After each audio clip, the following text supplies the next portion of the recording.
This is from the UK. His name is Nigel Farage. He is a member of parliament. He's the leader of the UK Independence Party. And I was talking about the futility and the stupidity of the most recent bailout in Spain. But, you know, he does a really good job, in fact, even a better job than I did. It's very interesting to listen to it, especially with an English accent. So I'm going to play some cuts.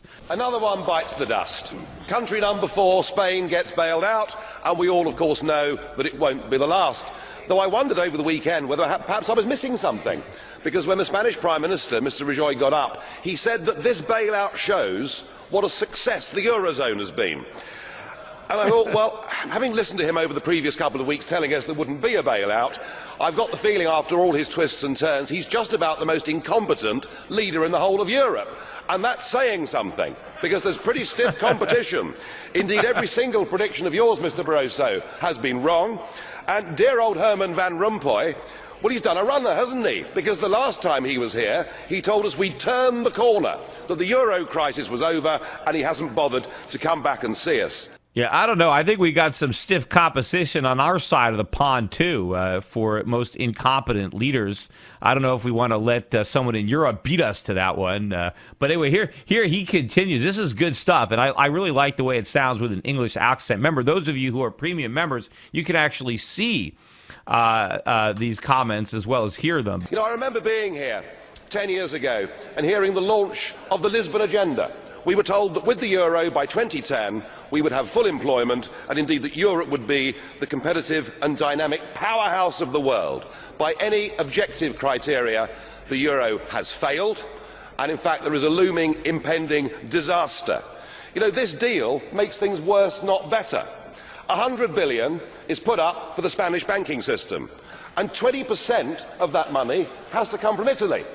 And under the deal, the Italians have to lend to the Spanish banks at 3%, but to get that money, they have to borrow on the markets at 7%. It's genius, isn't it? It really is brilliant. Yeah, again, he's pointing out what should be the obvious, that they have a debt problem, and their solution is more debt. And of course, Italy is also considered a problem, yet Italy is being forced to borrow more money to help out Spain. You know, again, you know, it reminds me of the Superman movie. You know, you got me, who's got you? You can't. This can't go on indefinitely. They have to put an end to the madness. But nobody in Europe wants to acknowledge the failure and what actually has to be done about it. It's the same exact thing in America. Unfortunately, maybe we don't have enough people who are as eloquently stating this in Congress to, you know, although I'm sure this is falling on deaf ears, just like similar comments in America might be received by the U.S. House of Representatives or the Senate. But more debt is not the solution. Yet that's the only solution that we're proposing. We want bigger stimulus, which is more debt. We want to borrow even more money so that we can suffer the same fate, only worse. Here is where he really wraps it up. So what we're doing with this package is we're actually driving countries like Italy towards needing to be bailed out themselves. In addition to that, we put a further 10% on Spanish national debt. And I tell you, any banking analyst will tell you 100 billion doesn't solve the Spanish problem. It would need to be more like 400 billion. And with Greece teetering on the edge of euro withdrawal, the real elephant in the room is that once Greece leaves, the ECB, the European Central Bank, is bust.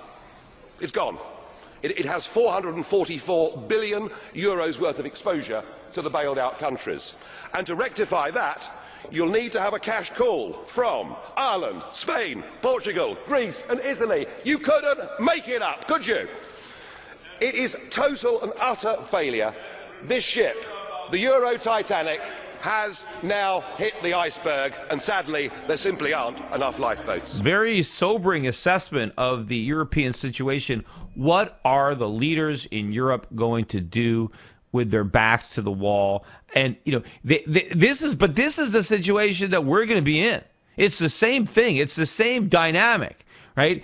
We are going to be held accountable for our debts. The fact that we have a printing press doesn't change anything because, hey, they've got a printing press in Europe. They could use it. They're just a little bit reluctant to do it. they're more reluctant to use their printing press than we are to use ours. But the fact that they've got that printing press doesn't change the dynamics. It maybe changes the way the losses are borne among the population, among the creditors, but they're just as bad. Believe me, Greece would not be immune from this crisis if it had the drachma. In fact, if Greece leaves the Eurozone and prints drachma, it's going to be worse than if they stayed in the Eurozone and had a reform. So it doesn't make it better because you can print money. In fact, it makes it worse.